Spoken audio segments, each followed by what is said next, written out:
next to that passage about another generation grow up, the quote in Deuteronomy 29 that finishes, "The secret things belong to the Lord, but the things that have been revealed to us and our children forever." But just before that, one of the potential curses, all the nations will say, "Why has the Lord done this to the land?" The people will say it's because they abandoned the covenant of the Lord, the God of their fathers. Right. And so I guess reading that with Deuteronomy in the background, you're thinking, oh no, is this the end already?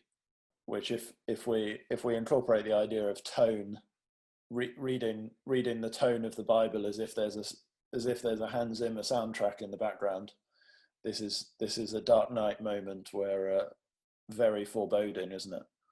Yeah, it is. Yeah, it kind of blurs warnings and prophecy, doesn't it? Very very often in Deuteronomy, you start thinking, sort of, Moses starts saying, if you do this, then such and such a thing will happen, and you think, well, okay, that's just an if then clause, but the then becomes far too specific. It's not just bad things will happen, it's this disease will come, and then you will be punished sevenfold, and then there will be blight and mildew, and then you will be carried away and into a foreign land. And when you are there in the foreign land, and you start thinking, well, is this still a conditional clause? Why am I getting all this detail about the then part of it?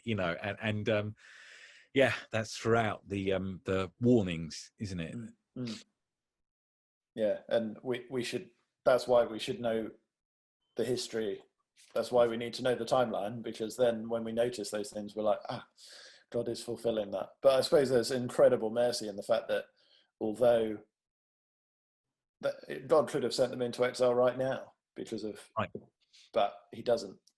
Yeah, and he does wait. So his patience is remarkable. Yeah. It's a long book. It could have, could have been a lot shorter.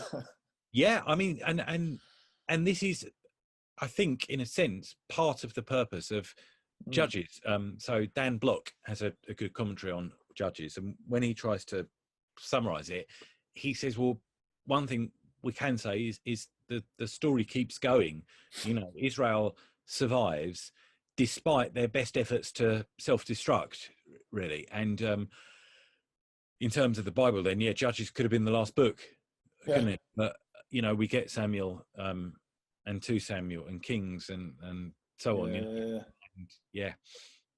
I find it hugely ironic when atheists talk about how hot-headed God is and how impatient he is, and I start to I often want to say, well, just pick up a book like Kings and see how long it goes on for, and the promise of judgment at the start of Kings, by the time it's finally fulfilled in Josiah's day, Josiah's mentioned, isn't he, in 1 Kings 13, right towards the start chronologically, and by the time it's fulfilled, you've forgotten about it. Hundreds of years have gone by, which reflect the patience of them.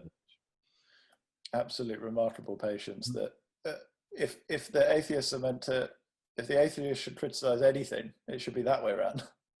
Right. And one comfort I take from the book of Judges in the present day is that Israel seem to try their best to self-destruct and succeed in, and fail. I guess, the Lord preserves them. And I mean, our generation, it seems to me, is doing everything it can to self-destruct, and I guess God will somehow preserve it. And it sheds a new light on Jesus's promise that he will build his church and the gates of Hades will not prevail against it. But that's not necessarily because the church are brilliant. No. If we're to take any of the legacy that we've learned through the book of Judges, it's because of God. Yeah, that's right. I mean, we're trying our best to throw it away, aren't we? Yeah. We won't succeed. On that note, should we finish this call? Yeah, why not? Yeah.